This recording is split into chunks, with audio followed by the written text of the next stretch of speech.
Yeah.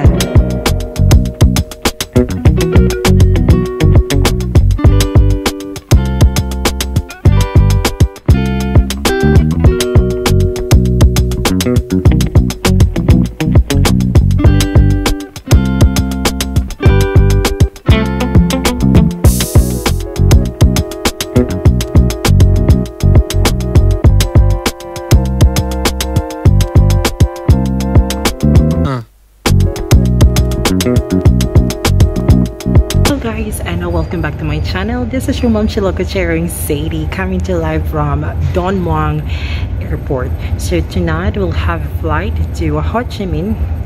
Ayan, pero hindi natatapos ang ating travel sa Ho Chi Minh lang.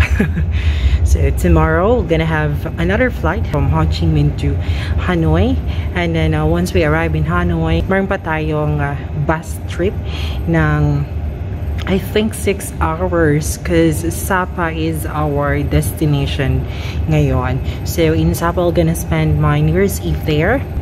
Solo lang tayo today sa ating rampa. Yan ang ating gamit. I'm here. Nag-juice up tayo ng ating gadget. I'll make this vlog as detailed as possible para naman informative for those who wants to travel to Hanoi. Yun lang.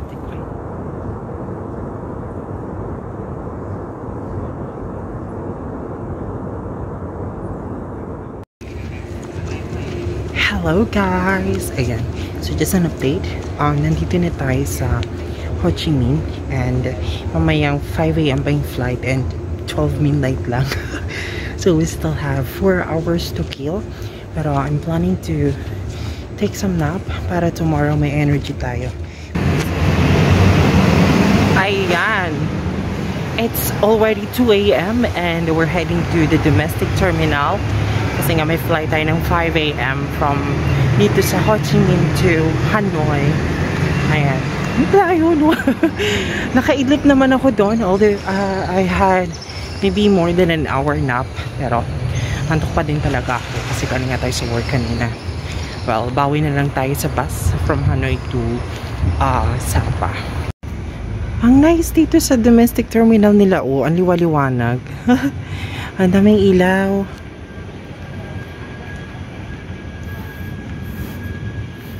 Nakapag-check-in na tayo and nandito na tayo sa pre-boarding area. Medyo malamig dito nga, in fairness. So, hanap na tayo ng maaurahan. Ayan. Hindi tayo sa massage chair. 10,000 daw yung 5 minutes. In fairness, masarap pa.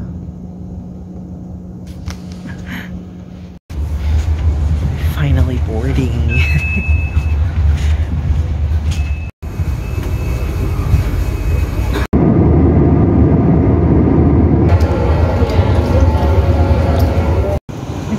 It's nice to be back here sa Hanoi.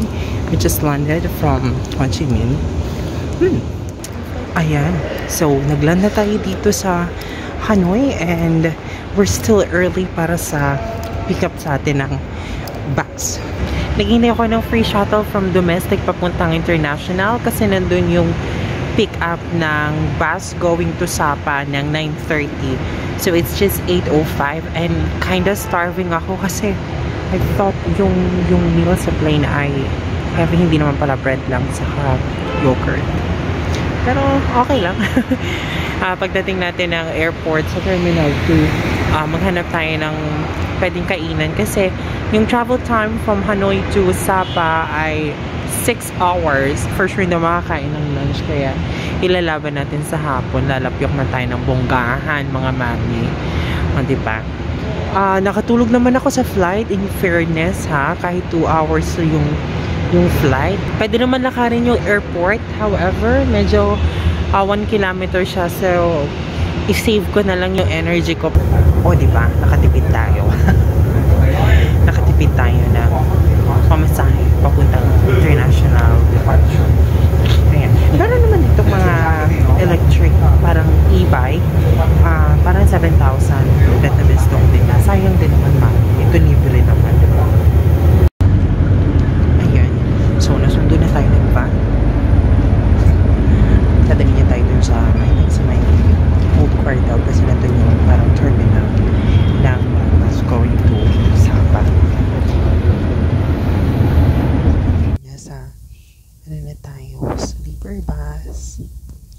yung itsura niya.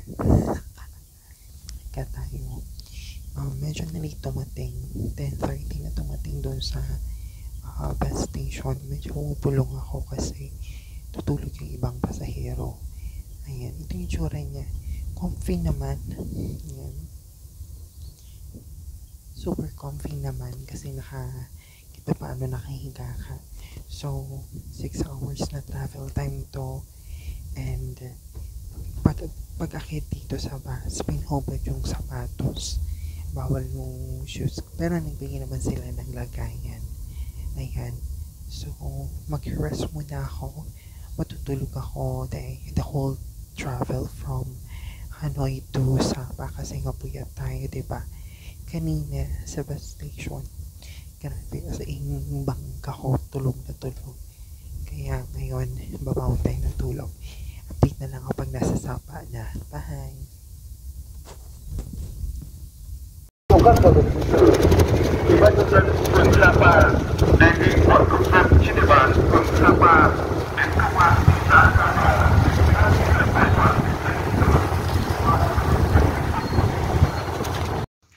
Ayan, so I just arrived dito sa pag-stayan natin for 3 days and 2 nights. Oh my God, I like the place.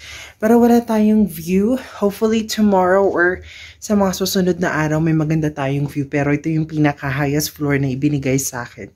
Sobrang lamig. I think 7 degrees kanina. Ayan. Umusok yung bibig ko sa lamig. Mag-prepare muna ako. And then, ito yung room niya. Twin bed. Isang double bed saka isang solo. Ayan. Ano may amoy niya? Amoy wood na para kang nasa loob ng sauna. Yun. Umusok yung bibig ko. Ayun na.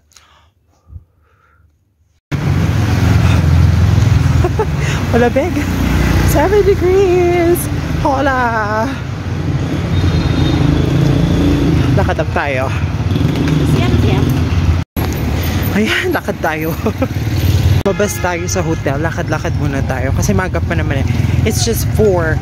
So, tomorrow na lang ako mag-aura talaga. Para masulit natin yung buong araw. And just want to explore dito lang sa nearby. Mag-food trip kasi nga kahapon pa ako walang maayos na kain. O, diba?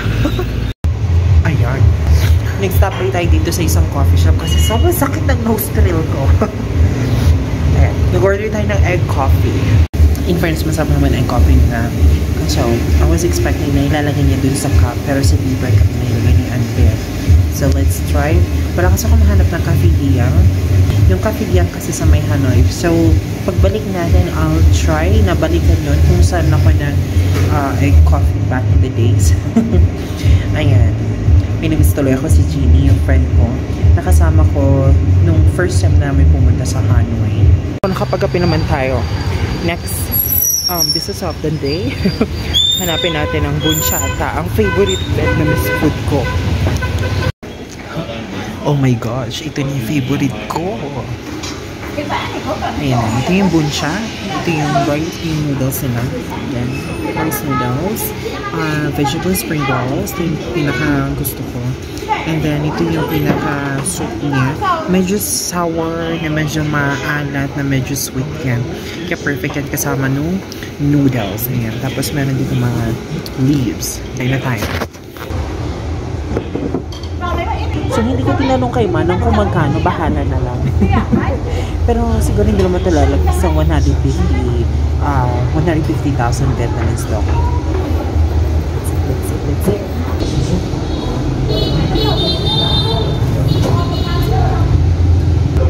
I miss this taste.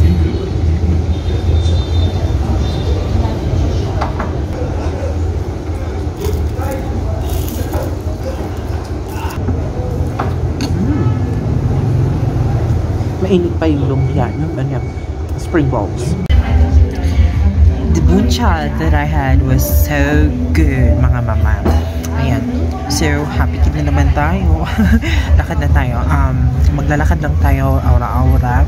And then, Tingnan natin kung may mabibili tayo na mabetan. Tapos, after that, rest muna. Kasi nga, kapag pa tayo walang matinong tulog, diba? Kaya, let's go!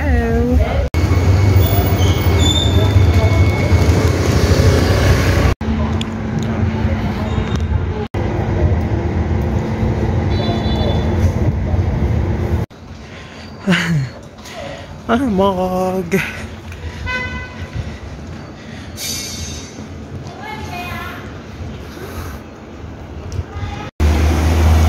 Kaya pa, mami.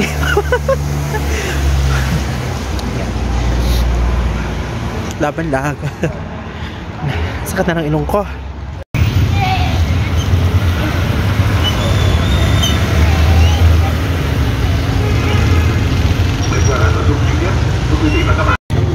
Okay, so natapos na tayo mag-dinner, yung buncha.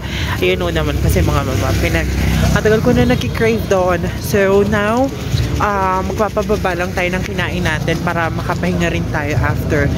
Now we're heading to Garden Lights. Ayan. So, check natin kung open or and what we can see there.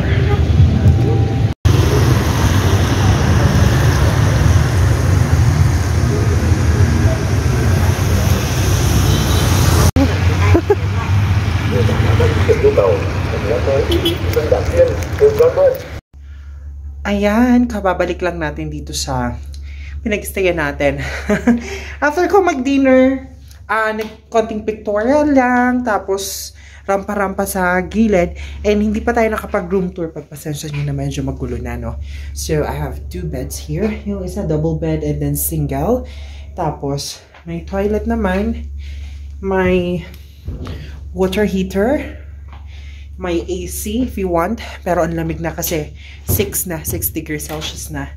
Tapos, may electric fan. May flat TV din. And then, yung view kasi, I think tomorrow morning, sana pagbigyan tayo ng magandang view para makita niyo yung itsura niya. And, one thing about dito, sa pinag-stayan ko, meron siyang mattress heater. Ayan. Di ba, umusok pa yung bibig natin. May mattress heater siya, so saksak lang natin, ha. Yan. And then, pan natin. First time kong matry ito para maging warm ang ating higaan. Where's the push-up buttons? Yan. Ayan. O, diba? Umuusok pa rin yung bibig ko kahit nasa loob. Ayan. Pahinga lang tayo ng konti.